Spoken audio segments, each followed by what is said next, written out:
Trois petits pourceaux. De Colline Proméra et Joël Jolivet.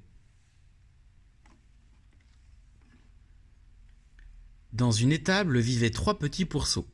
La fermière les gâtait tant que leurs joues étaient rondes, leurs cuisses potelées et leurs derrières dodues. Un soir, la fermière dit au fermier : « Ils sont gros et gras, mes petits pourceaux. Demain, il faudra les tuer pour remplir le garde-manger. » Les 3 pourceaux dodus ont tout entendu. La nuit venue, Croc, croc, croc. ils rongent la porte de l'étable et vite, au fond de la forêt, ils vont se cacher. Au petit matin, chacun s'en va son chemin. Sautille, sautillant. Le premier petit pourceau s'installe sous un arbre. Il entasse des feuilles et s'en fait une maison si légère qu'il peut la déplacer comme il lui plaît. On ne sait jamais Si le loup venait.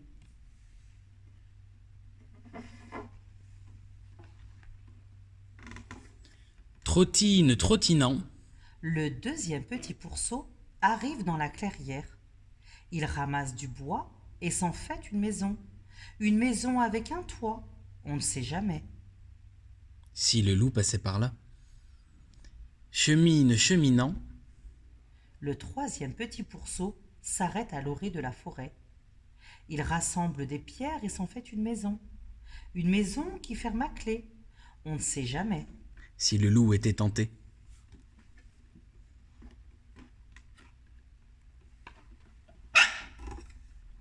Mais qui va là ? C'est le loup! Il traverse la forêt et se faufile jusqu'à la maison de feuilles. Ouvre cette porte immédiatement, sinon je souffle, je crache et je pète dedans. Tu peux souffler, cracher, péter tant que tu voudras, je ne t'ouvrirai pas. Répond une petite voix. Le loup a soufflé, il a craché, il a pété et la maison de feuilles s'est envolée. Le loup a bondi sur le pourceau dodu et l'a avalé tout cru.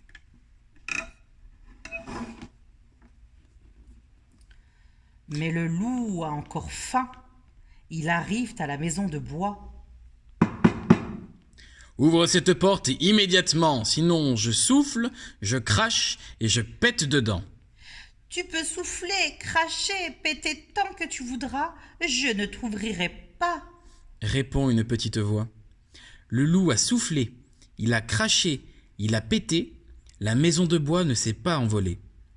Le loup a ressoufflé, il a recraché, il a repété et la maison de bois s'est effondrée. Alors le loup s'est jeté sur le pourceau potelé. Et il n'en fait qu'une bouchée. Le loup n'est toujours pas rassasié.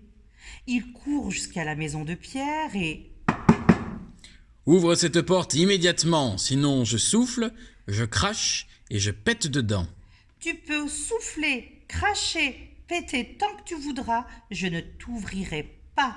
Répond une petite voix.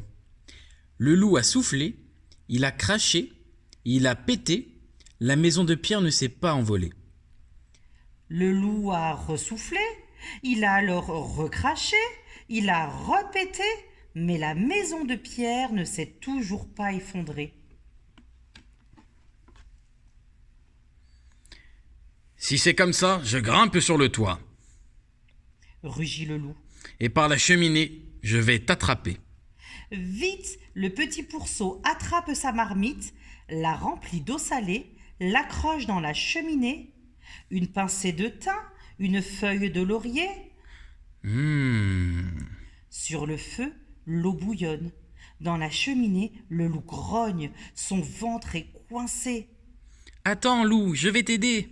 Le petit pourceau tire sur la queue du loup. Il tire et se suspend si bien qu'à la fin, Plouf! le loup tombe dans le bouillon.